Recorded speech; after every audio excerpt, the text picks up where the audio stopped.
ZTM Télévision, la vie à votre portée.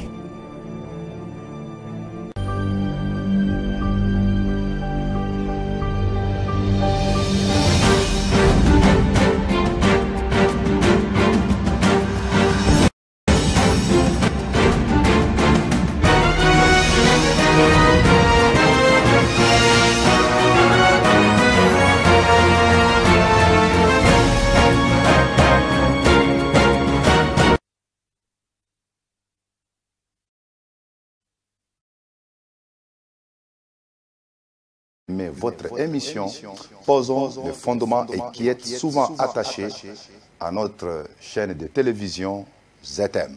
Je vous bénis aujourd'hui encore une fois davantage parce que vous aimez votre émission et nous faisons aussi de tout notre mieux pour vous servir la nourriture qu'il faut. Parce que surtout, à ces temps de la fin où nous sommes, la véritable parole de Dieu, elle est très, très, très rare.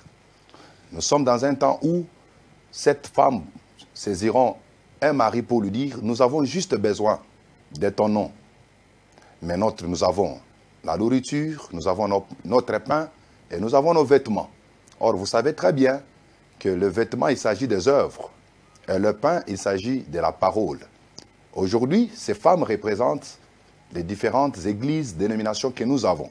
Aujourd'hui, chaque église a sa parole, sa doctrine. Aujourd'hui, chaque église, chaque chrétien a ses œuvres qui n'ont rien à faire avec les œuvres de Christ. Alors que la véritable église, elle doit avoir pour fondement la doctrine chrétienne, la doctrine de Jésus-Christ, la doctrine des apôtres et des prophètes. C'est ainsi que dans cette émission, nous faisons un effort pour vous présenter que la doctrine de Jésus-Christ. Nous avons commencé ces beaux thèmes que nous avons intitulé « Les éléments de base de la doctrine chrétienne » et nous sommes en train de développer environ 6 doctrines de base que chaque chrétien, chaque église dite chrétienne doit avoir. Nous avons déjà parlé de la doctrine de la repentance, nous avons déjà parlé de la deuxième doctrine qui est la doctrine de la foi en Dieu et nous sommes en train de développer la troisième doctrine qui est la doctrine des baptêmes. La doctrine des baptêmes et aujourd'hui nous allons vraiment terminer avec cette doctrine pour passer à la prochaine fois à une nouvelle doctrine. Moi, c'est votre humble serviteur, le pasteur Cédric Lukusa. Je suis le pasteur responsable de l'église Temple chrétien Mont-Carmel. Nous sommes sur Kitega 110, dans la commune de Kinshasa, en République démocratique du Congo. Que le Seigneur vous bénisse. Lisons la parole du Seigneur dans notre écriture de base. Hébreux chapitre 6, à partir du 1er et au 3e verset. C'est pourquoi, laissant les éléments de la parole de Christ, tendons à ce qui est parfait, sans poser de nouveau le fondement du renoncement aux œuvres mortes, de la foi en Dieu, de la doctrine des baptêmes, de l'imposition des mains, de la résurrection des morts et du jugement éternel. C'est ce que nous ferons si Dieu le permet. Voilà que dans cette écriture, il y a 6 doctrines très importantes que chaque chrétien, chaque église doit connaître. Alors, parlant de la doctrine des baptêmes, nous avons déjà parlé beaucoup de choses là-dedans. Nous avons dit il y a un seul type, il y a un seul baptême, selon Ephésiens chapitre 4, les versets 6 à 7. Mais, quand vous regardez ici en Hébreux 6, on nous présente plusieurs, le mot baptême est au pluriel, les baptêmes. C'est ainsi que nous avons dit, quand bien même il y a un seul type de baptême, qui est le baptême par immersion, mais là à l'intérieur, il y a 6 types de baptême dans le Nouveau Testament. Nous avons déjà parlé du premier type de baptême qui est le baptême d'eau. Nous avons aussi parlé du baptême du Saint-Esprit. Troisièmement, nous avons parlé aussi du baptême de la régénération. Le baptême plutôt dans le corps de Christ. Le baptême dans le corps de Christ. C'est ce que nous avons expliqué la fois passée. Mais aujourd'hui, nous allons parler sur le baptême de la régénération. C'est le 4e type de baptême. Le baptême de la régénération. Nous pouvons lire en Tite au chapitre 3, le verset 5e. La parole de Dieu dit, il nous a sauvés, non à cause des œuvres de justice que nous aurions faites, mais selon sa miséricorde, par les bains de la régénération et le renouvellement du Saint-Esprit. On parle par le bain de la régénération, soit dans d'autres versions, on parle par le baptême de la régénération. Très important, ce type de baptême, parce que plusieurs aussi l'ignorent. Beaucoup ne connaissent que le baptême d'eau, le baptême du Saint-Esprit quelquefois, mais les autres types de baptêmes, beaucoup n'en parlent même pas. Et plusieurs chrétiens sont ignorants par rapport à cela. Mais nous allons parler aujourd'hui du baptême de la régénération et nous allons finir par le baptême du feu.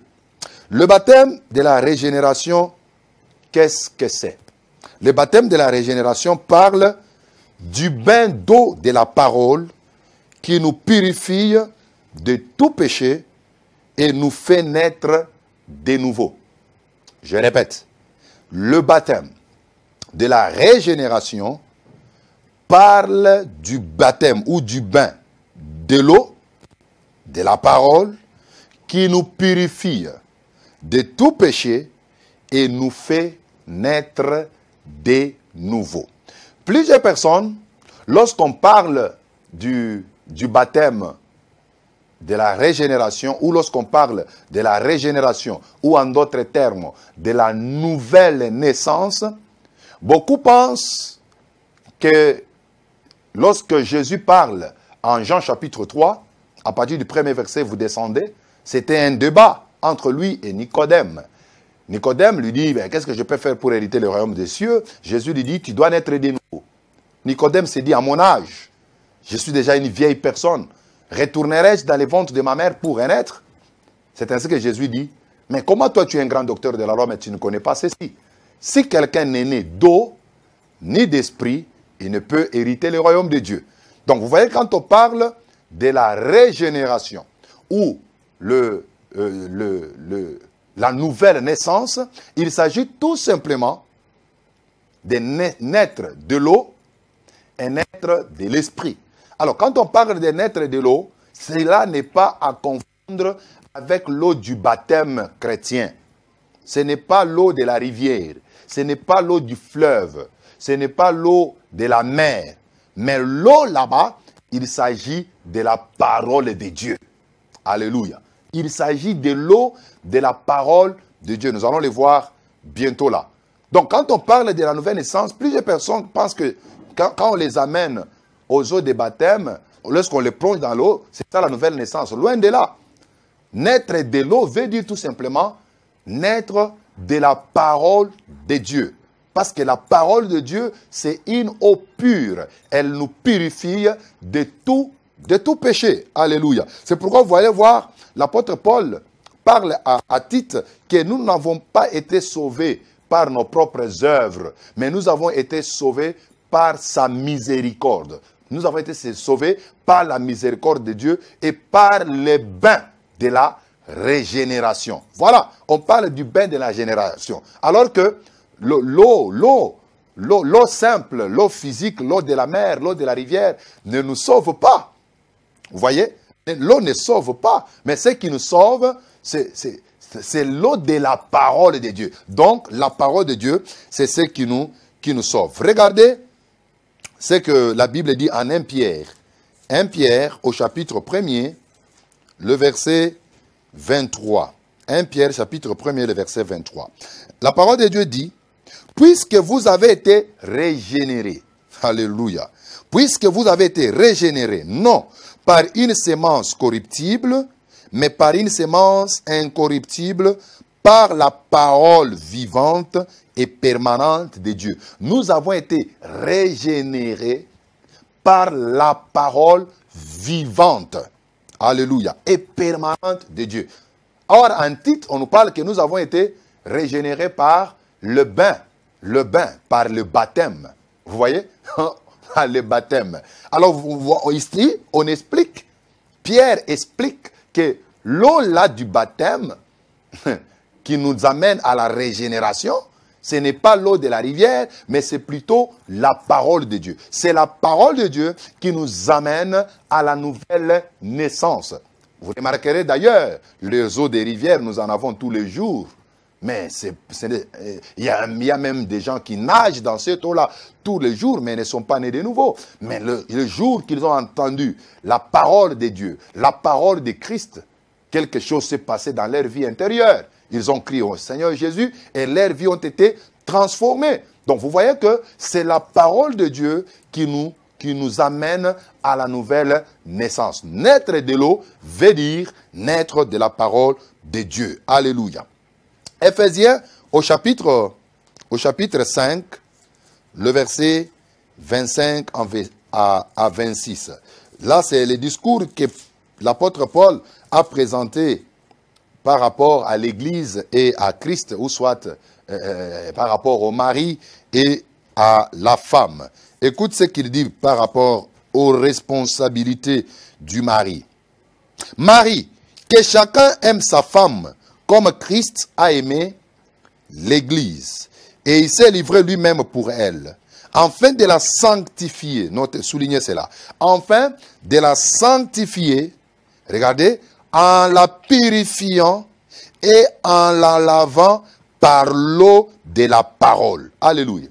Afin de la sanctifier, en la purifiant, en la lavant par l'eau de la parole, pour faire paraître devant lui cette église glorieuse, sans tache, ni ride, ni rien de semblable, mais sainte et irréprochable. Voilà la responsabilité que Jésus a pour son église. Jésus purifie son église par la parole. Jésus purifie son église par la parole. On appelle cela l'eau de la parole. La Bible s'interprète par elle-même. Nous n'avons pas besoin d'un prophète.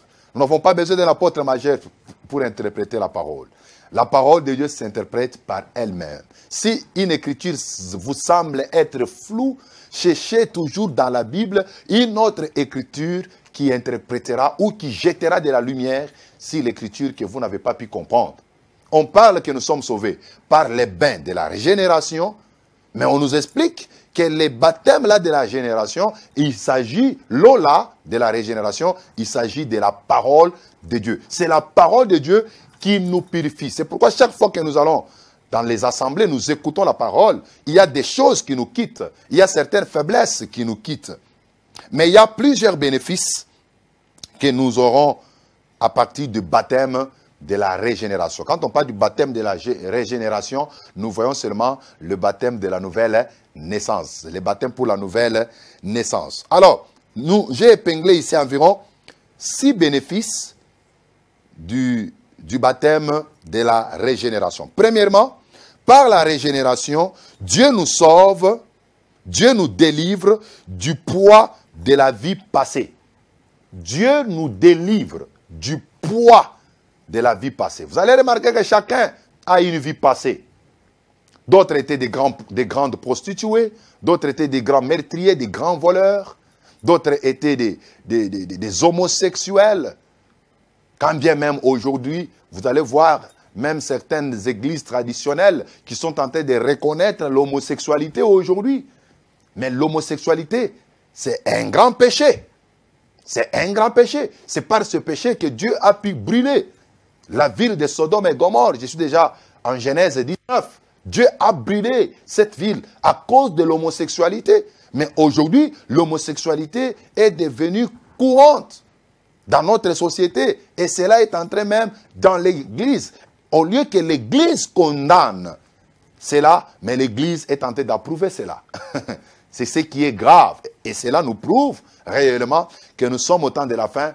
Et Jésus reviendra parce qu'il nous a dit en Matthieu 24 que ce qui est arrivé au temps de l'autre arrivera de même au jour du Fils de l'homme. Donc cela, ça ne nous surprend pas. Mais toi, si tu es homosexuel et que tu me suis aujourd'hui, ce n'est que ta vie passée. Mais le Seigneur a besoin de toi et il a besoin de te sauver. Donc, par la régénération ou la nouvelle naissance, notre vie passée, nous sommes délivrés du poids de la vie de la vie passée. C'est pourquoi en 2 Corinthiens au chapitre 5, le verset 17, la Bible dit tous ceux qui sont en Christ, ils sont devenus une nouvelle création. Et les choses anciennes sont passées et toute chose est devenue nouvelle. Les menteurs, ils ne peuvent plus encore mentir. Les voleurs, ils ne peuvent plus encore voler. Les grands fourniqueurs, ils ne peuvent plus encore les faire. Pourquoi? Parce qu'il y a quelque chose qui s'est passé en lui. Mais combien de gens qu'on a amenés aux eaux de baptême, ils sont sortis tels qu'ils étaient entrés, toujours des pécheurs. Mais quand tu es passé par l'eau de la parole, tu es purifié par l'eau de la parole, bien-aimé, ta vie passée est passée. Elle est vraiment passée et elle appartient vraiment au passé. Le deuxième bénéfice de la régénération, c'est que l'homme qui était mort spirituellement revient à la vie. L'homme qui était mort spirituellement revient à la vie. Vous pouvez lire en Éphésiens au chapitre 2 à partir du premier verset jusqu'au 6e verset. Je voulais qu'on lise même quelque chose là-bas. Vous étiez morts par vos offenses et par vos péchés dans lesquels vous marchiez autrefois selon les trains de ce monde, selon les princes de la puissance de l'air, de l'esprit qui agit maintenant dans les fils de la rébellion. Nous étions morts par nos offenses. Donc, lorsque nous péchons devant le Seigneur, nous sommes morts. Parce que la Bible dit, le salaire du péché, c'est quoi? C'est la mort. Alors, l'homme qui était mort spirituellement, il revient à la vie. On peut même parler de la résurrection spirituelle. C'est la résurrection de votre esprit qui était séparé de Dieu. Ça, c'est le bénéfice de la régénération ou de la nouvelle naissance. Troisième bénéfice, l'homme est réconcilié avec son Dieu. L'homme qui était séparé de Dieu, l'homme qui était loin de Dieu, il devient réconcilié lorsqu'il passe par le baptême de la régénération. Colossiens, au chapitre 1er, le verset 21 à 22. La parole de Dieu dit ceci. Et vous qui étiez autrefois étrangers et ennemis par vos pensées et par vos mauvaises voies, il nous a maintenant réconciliés par sa mort dans les corps de sa chair. Pour vous faire paraître devant lui saint, sans défaut et sans reproche. Nous avons été réconciliés avec Christ. Christ nous a réconciliés. Parce que par les péchés, il y avait une barrière, il y avait un grand ravin entre l'homme et Dieu. Mais lorsque Christ est venu, il est mort à la croix de Golgotha, il a établi un pont entre l'homme et Dieu. Pour le moment, au travers de la croix, nous pouvons être réconciliés avec Dieu. Dieu nous considère maintenant comme étant ses amis. Nous ne sommes plus les ennemis de Dieu.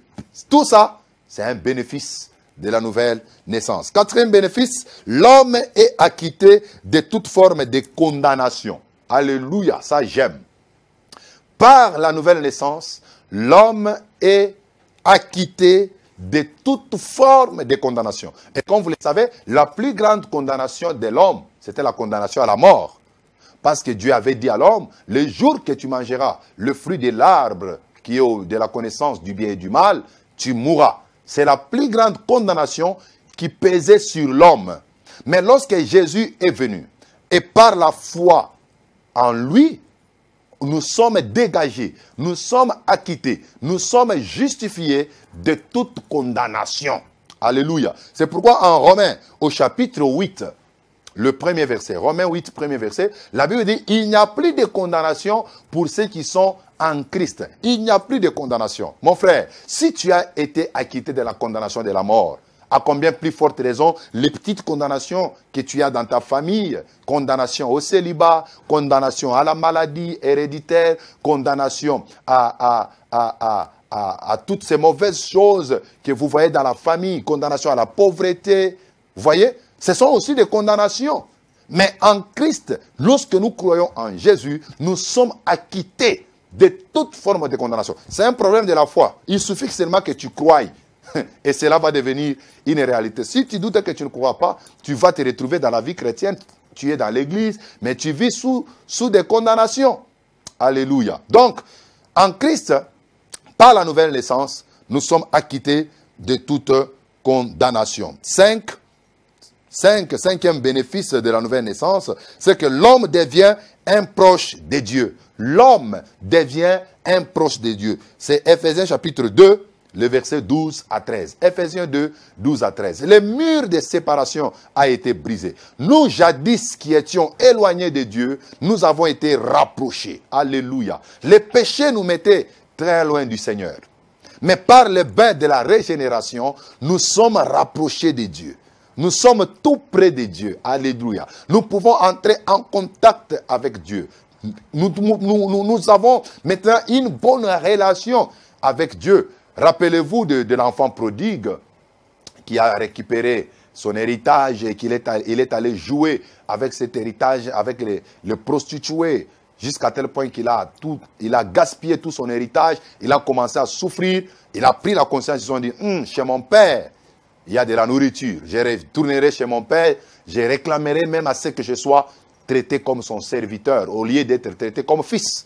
Mais lorsque l'enfant prodigue est retourné chez son père l'a accueilli avec beaucoup de joie. Il a organisé même une fête. Il lui a donné un nouvel habit, un habit blanc. Il lui a donné les souliers aux pieds. Il lui a donné même un agneau. Donc, l'enfant s'est retrouvé dans sa maison, tout près de son père. Alors que lorsqu'il commettait les péchés, il était loin de son père. Donc, bien-aimés, par la nouvelle naissance, nous devenons tout près de Dieu. Nous sommes rapprochés de Dieu. Nous sommes rapprochés de Dieu par la nouvelle naissance. Très important. Sixième bénéfice, Christ vit en nous. Sixième bénéfice de la nouvelle naissance, Christ n'est plus en dehors. Christ est en nous. C'est pourquoi Galates, au chapitre 2, le verset 20, Galates 2, 20, l'apôtre Paul dit, si moi je vis, ce n'est plus moi qui vis, c'est Christ qui vit en moi. Ça, c'est le miracle de la nouvelle naissance. C'est le miracle du baptême de la régénération, le baptême de la nouvelle naissance. Donc, Christ vit maintenant en nous. C'est Christ qui parle en nous. C'est Christ qui marche en nous. C'est Christ qui agit en nous. La chair doit disparaître. Elle doit mourir pour laisser la place à Christ. Et les derniers bénéfices de la nouvelle naissance, nous devenons membres de la famille de Christ. Alléluia. Nous appartenons maintenant à la famille d'Abraham par la foi en Jésus, par la nouvelle naissance. C'est pourquoi on parle de la nouvelle naissance. Nous naissons de nouveau. Alléluia. Nous naissons dans la parole et dans l'esprit. Nous devenons fils d'Abraham. Nous devenons les héritiers de la famille d'Abraham. C'est pourquoi en Christ, il n'y a pas de malédiction. Parce que nous sommes passés par le baptême de la régénération. Que le Seigneur vous bénisse. C'est vraiment une parole très, très, très importante. Passons maintenant au dernier type de baptême. Je crois que c'est le cinquième. Le cinquième type de baptême, c'est le baptême de feu. Le baptême de feu. Recourons à notre écriture de Matthieu, au chapitre 3. Nous l'avons lu dernièrement.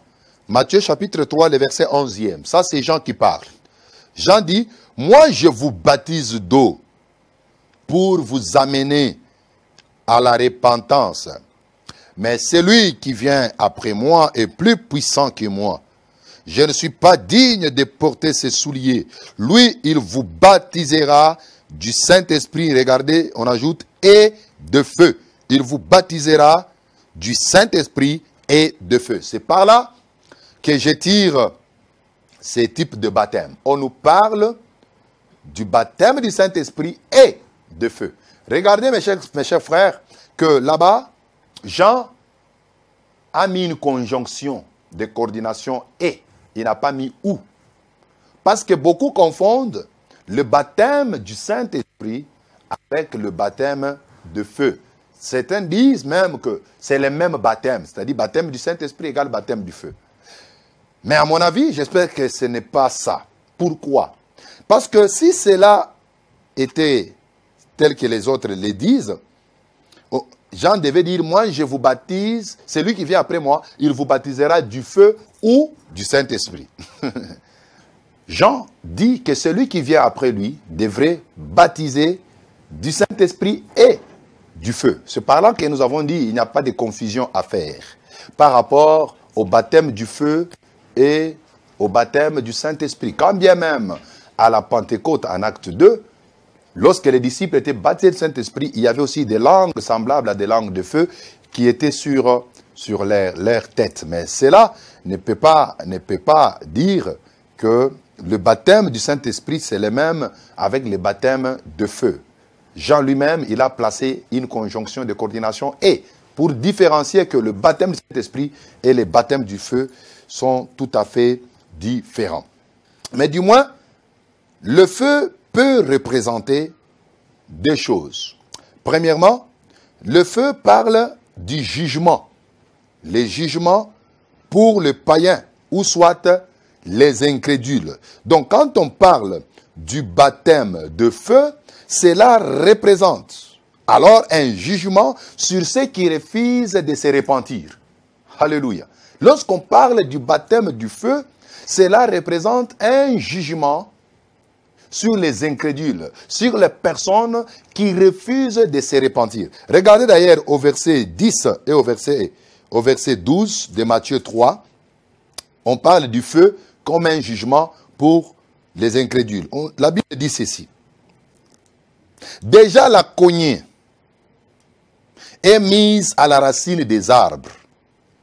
Tout arbre donc qui ne produit pas de bons fruits sera coupé et jeté au feu. Tout arbre qui ne produit pas de bons fruits sera coupé et jeté au feu. Alors que tout arbre ici présentait les incrédules. Les gens qui refusent de se repentir. Des pharisiens, des hypocrites. Ce sont eux qui représentent des arbres qui ne produisent pas de bons fruits. Jean leur dit, vous serez coupés, on va vous jeter au feu. Le verset 12. Il a son vent à la main. Il nettoyera son air et il amassera son blé dans les greniers, mais il brûlera la paille dans un feu qui ne s'éteint point. Vous comprenez? Dans un feu qui ne s'éteint point. Ici, le feu, c'est le symbole du jugement qui s'abattront sur les gens qui refuseront de se repentir. Dans ces cas, on va considérer les baptêmes de feu comme étant un jugement sur les incrédules. Mais le feu aussi représente, deuxièmement pour les chrétiens maintenant, pour les croyants, le feu représente les épreuves que doivent subir tout chrétien qui veut grandir en Christ. Le feu peut aussi représenter les épreuves que doivent subir tout chrétien qui veut grandir en Christ. Là, nous dirons par exemple que le baptême de feu, c'est la participation aux souffrances de Christ. C'est la participation aux épreuves. Il n'y a pas de foi sans épreuve. N'oubliez pas que la foi est comme de l'or. Mais pour que l'or puisse briller, il doit passer par le feu. C'est ainsi que pour que la foi grandisse, pour que ta foi là puisse grandir, elle doit passer par les épreuves. Les épreuves sont un bénéfice pour les croyants. Quand bien même aujourd'hui, lorsque les chrétiens passent par les épreuves, on considère seulement cela comme des malédictions, on considère cela comme des liens, alors que ce n'est pas ça. Les épreuves sont très bénéfiques pour les chrétiens. Ça nous amène à croître, à atteindre la stature parfaite de Christ. Regardez ce que la parole du Seigneur dit en 1 Pierre chapitre 1er, le verset 7. La Bible dit ceci. Afin que l'épreuve de votre foi, plus précieuse que l'or périssable, qui cependant est éprouvée par le feu, ait pour résultat la louange, la gloire, l'honneur, lorsque Jésus-Christ apparaîtra. On parle ici de l'épreuve de votre foi plus précieuse que l'or, qui cependant doit passer par quoi?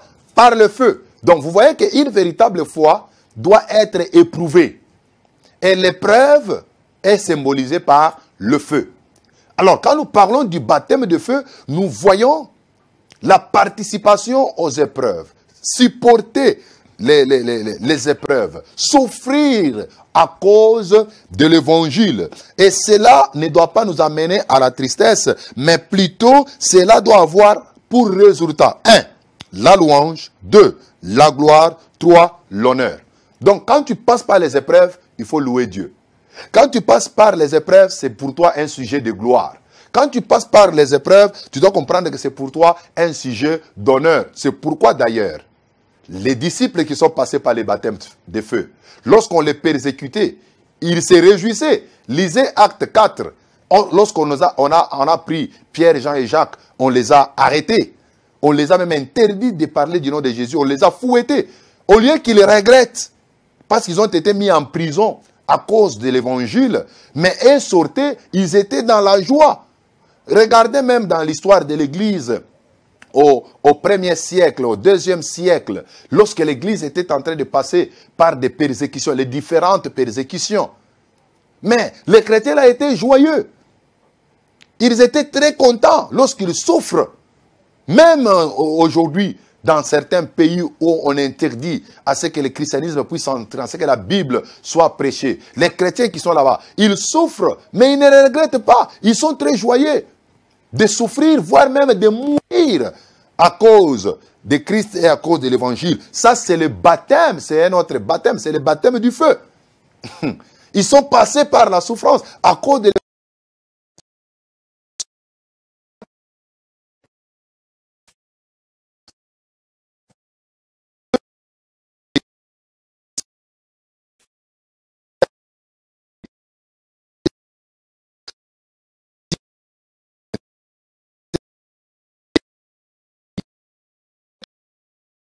Je connais ta souffrance, je connais ta pauvreté, bien que tu sois riche. Et les calomnies de la part de ceux qui se disent juifs et qui ne le sont pas, mais qui sont une synagogue de Satan.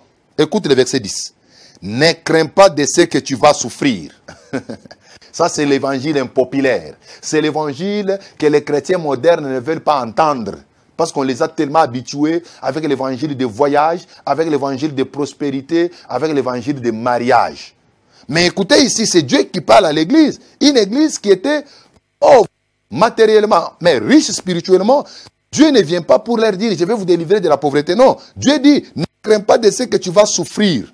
Voici le diable jettera quelques-uns d'entre vous en prison, afin que vous soyez comment?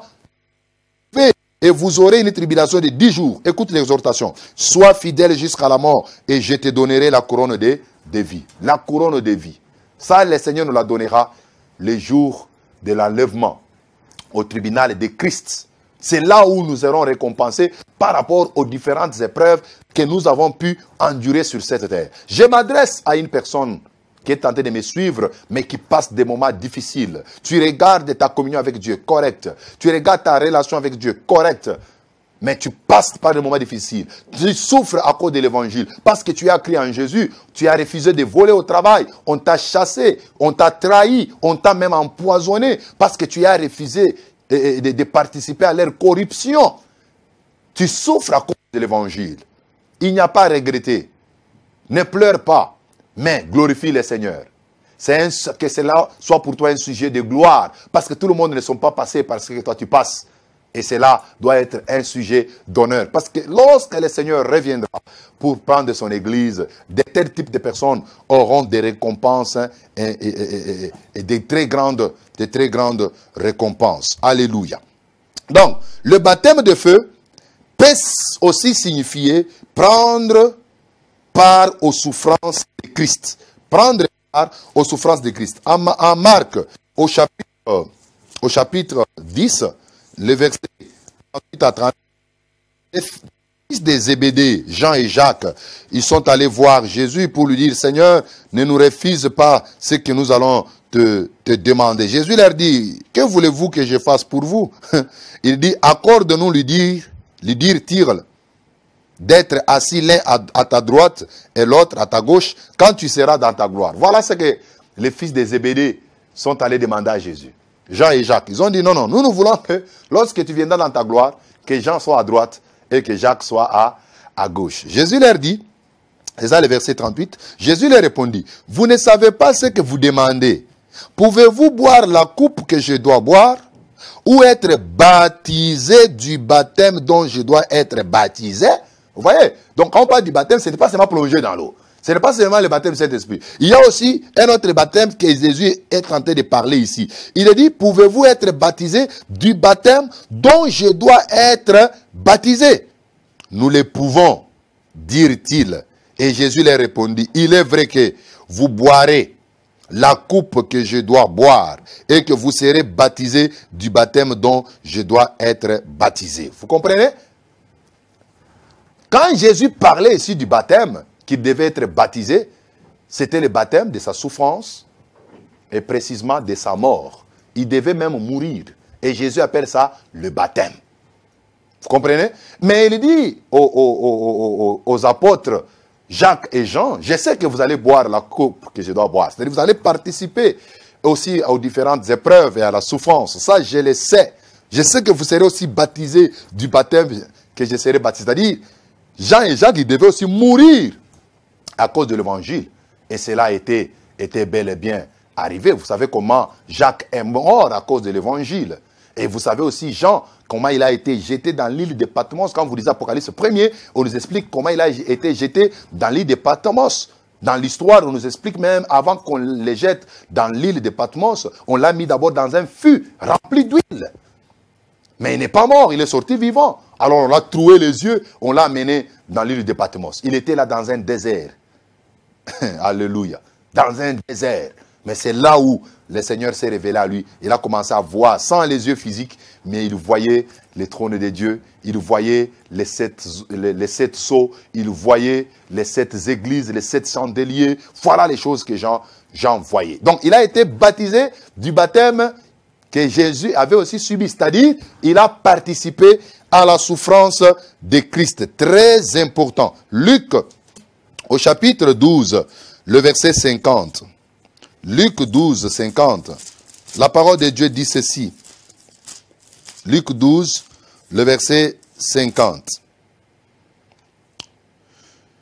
Il est un baptême dont je dois être baptisé et combien il me tarde qu'il soit accompli. Jésus parle ici du baptême, il ne s'agit pas du baptême d'eau, mais c'était le baptême de la souffrance, c'était le baptême de sa mort. Matthieu, au chapitre 16, le verset 24. Alors Jésus dit à ses disciples, si quelqu'un veut venir à moi, qu'il renonce à lui-même, qu'il se charge de sa croix et qu'il me suive. Si tu veux devenir disciple de Jésus, renonce à toi-même, renonce à tes intérêts, mais charge-toi de la croix. Accepte de souffrir, de se sacrifier pour Jésus.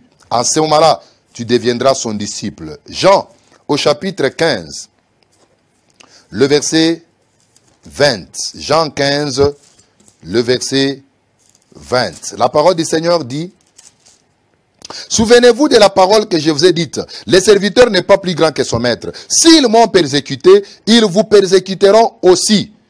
Ils ont gardé ma parole, ils garderont aussi la vôtre. Si Jésus a été persécuté, nous aussi, nous devons être persécutés. N'oubliez pas que Jésus a dit aux femmes de Jérusalem qui pleuraient, ne pleurez pas pour moi, mais pleurez pour vous et pour vos enfants. Parce que si Jésus les boit verts, il a été persécuté, maltraité. À combien plus forte raison, nous qui sommes le bois sec.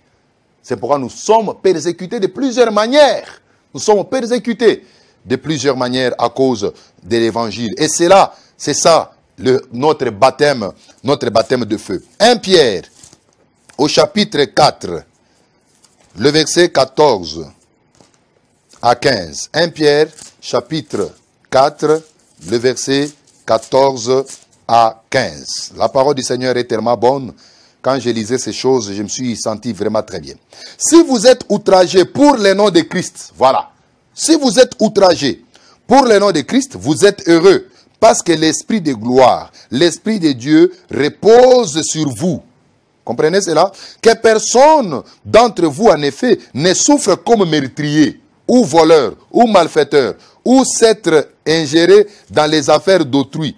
Mais si quelqu'un souffre comme chrétien, qu'il n'en ait point honte, et que plutôt il glorifie Dieu à cause de son nom. Amen. Il ne faut pas souffrir comme un meurtrier. Il ne faut pas, tu voles les histoires d'autrui, on te chasse au boulot, tu commences à considérer cela comme une souffrance. Oh, je souffre à cause de l'évangile. Non, là, tu as été viré du boulot parce que tu es un voleur. Là, tu n'auras pas de récompense. Ça, ce n'est pas le baptême de feu, non. Le baptême de feu, c'est quand tu refuses de participer à voler. Mais les gens se complotent contre toi et on te chasse au travail. Là, tu souffres comme un chrétien. Là, il ne faut pas avoir honte de cela. Il faut se réjouir. Vous comprenez? Il faut plutôt se réjouir. Lorsqu'on souffre comme un chrétien, il faut se réjouir. 1 Pierre, au chapitre 2, le verset 21. Et c'est à cela que vous avez été appelés. Parce que Christ aussi a souffert pour vous, vous laissant un exemple, afin que vous suiviez ses traces. Jésus a souffert et nous a donné un exemple pour que nous puissions suivre ses traces. Les traces de quoi? De la souffrance. Il n'y a pas de vie chrétienne sans épreuve. Il n'y a pas de vie chrétienne sans souffrance. Mon frère, c'est une vérité que les chrétiens d'aujourd'hui doivent comprendre. Surtout que lorsque vous lisez les caractéristiques du temps de la fin, en 2 Timothée chapitre 3, à partir du premier verset, on dit que dans les derniers jours, les temps seront difficiles. C'est difficile, la vie devient trop dure. La vie devient trop dure, il y a des souffrances partout. Il y a des traîtres partout. Les chrétiens sont trahis dans le monde, alors qu'ils sont innocents. Ils sont accusés même faussement. Quand vous passez des moments comme ça, ne pleurez pas, réjouissez-vous. Parce que vous êtes un heureux de Dieu. Colossiens, au chapitre 1er, Colossiens, au chapitre 1er, le verset 24. Colossiens 1, le verset 24. La parole de Dieu dit, « Je me réjouis maintenant dans mes souffrances pour vous. » Ça, c'est Paul qui parle. « Je me réjouis dans les souffrances pour vous. Et ce qui me manque aux souffrances de Christ, je l'achève à ma chair pour son corps qui est l'Église. » Oh, bien-aimés, vous ne vous avez pas une idée sur la souffrance que les hommes de Dieu endurent pour l'Église de Jésus-Christ. Il y a beaucoup de gens, de pasteurs qui dorment avec des soucis à cause de l'Église. Parce que telle chose ne va pas bien, telle chose n'évolue pas bien. Il dort avec des soucis. N'oubliez pas que quelque part l'apôtre Paul a même dit que je souffre dans mon homme intérieur à cause des soucis que les églises me créent. Mais beaucoup de fois, quand ils voient les hommes de Dieu devant la chair de prêcher ou qui roulent carrosse, ils les envient même. Mais vous ne savez pas. Dans leur vie intérieure, dans leur vie cachée, ce qu'ils endurent. Demandez aux femmes des pasteurs et des hommes de Dieu, ils vous diront combien cette charge est lourde. Mais cela est normal, parce que nous devons passer par là. Paul est passé par là. Vous comprenez? Paul est passé par là. Philippiens. Philippiens au chapitre 3, le verset 10e. L'apôtre Paul dit, « Ainsi je connaîtrai Christ et la puissance de sa résurrection et la communion de ses souffrances. » Alléluia. Communion de ses souffrances, en devenant conforme à lui dans sa mort et pour parvenir, si je puis, à la résurrection d'entre les morts. Ce qui m'intéresse, moi, c'est la communion de ses souffrances. Donc, quand nous sommes chrétiens, non seulement nous devons communier à la gloire de Christ, mais nous devons aussi communier à cause de ses souffrances. Lorsque nous participons aux souffrances de Christ, lorsque nous souffrons à cause de la vérité, à cause de l'évangile, bien-aimés, cela aussi, c'est un baptême de feu. Dans le baptême de feu, certains ont perdu leurs femmes. Dans le baptême de feu. Certains ont perdu leurs beaux maris. Dans le baptême de feu, certains ont perdu leurs enfants. Je connais un homme de Dieu, il a perdu sa fille aînée. Mais il a laissé la fille à la morgue, mais il est allé prêcher l'évangile parce qu'on l'avait invité quelque part. Ça, c'est le baptême de feu. Et chacun a son baptême de feu. Nous ne serons pas tous éprouvés de la même manière, mais chacun passera par l'épreuve à sa dimension. C'est pourquoi, mes chers frères et sœurs, ça c'est le baptême de feu qui est un baptême aussi très important par lequel tout chrétien doit passer. Mais pour les païens, le baptême de feu, c'est le jugement, c'est leur propre jugement. Mais pour nous les chrétiens, ce sont les épreuves qui nous grandissent encore davantage dans la foi chrétienne. J'espère que j'ai vraiment beaucoup dit des choses sur la doctrine du baptême. Et c'était très important pour que chacun puisse vraiment maîtriser tous les 5 types de baptême. Je me suis vraiment attelé en long et en large et je crois que plusieurs personnes ont compris cela. Pour ma part, je vous bénis et ne manquez pas surtout la fois prochaine. Parce que la fois prochaine, nous allons commencer avec la 4e doctrine qui est la doctrine de l'imposition des mains. Pourquoi on impose les mains aux gens? Il y a même des gens qui servaient seulement le matin. Pasteur, impose-moi la main. Impose-moi seulement la main. Pourquoi on impose les mains aux gens? Qu'est-ce qu'on transmet par le baptême et par l'imposition des mains? C'est pourquoi plusieurs, on les a communiqués des esprits par l'imposition des mains.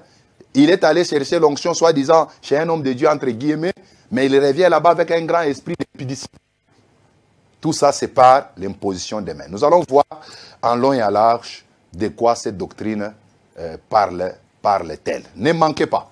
Ne soyez pas égoïste, invitez vos amis. Si vous nous avez suivis en retard, ou soit vous n'avez pas pu écrire quelque chose que nous avons eu à parler, il n'y a pas à beaucoup regretter. Regardez notre adresse, se trouve là en bas. Entrez dans notre chaîne YouTube, Pasteur Cédric Lukusa officiel, même si vous écrivez Cédric Lukusa TV, vous allez entrer dans notre chaîne YouTube, vous allez voir même d'autres émissions passer, vous allez vous rattraper. Regardez, on a écrit la doctrine des baptêmes 3 et 4. C'est parce qu'il y avait doctrine des baptêmes 1, doctrine des baptêmes 2 et 3. Suivez vraiment toutes ces doctrines et ça va beaucoup vous aider à participer à votre vie chrétienne. Mon numéro est là. Écrivez-moi si vous n'avez pas bien compris. Vous avez besoin d'un encadrement spirituel. Écrivez et nous sommes en train de préparer un syllabus pour tout cet enseignement ici. Vraiment, nous sommes vraiment très disposés. Moi, c'est le pasteur Cédric Lukusa. Je suis le pasteur du temple chrétien Mont-Carmel sur avenue Kitega au numéro 110 et précisément dans la commune de Kinshasa. Nous prions chaque mercredi et vendredi à partir de 17h30 jusqu'à 19h30 et chaque dimanche à partir de 8h juste jusqu'à 11h juste. Que le Seigneur vous bénisse. Soyez branchés à la rediffusion le mercredi à partir de 22h15. Que Dieu vous bénisse.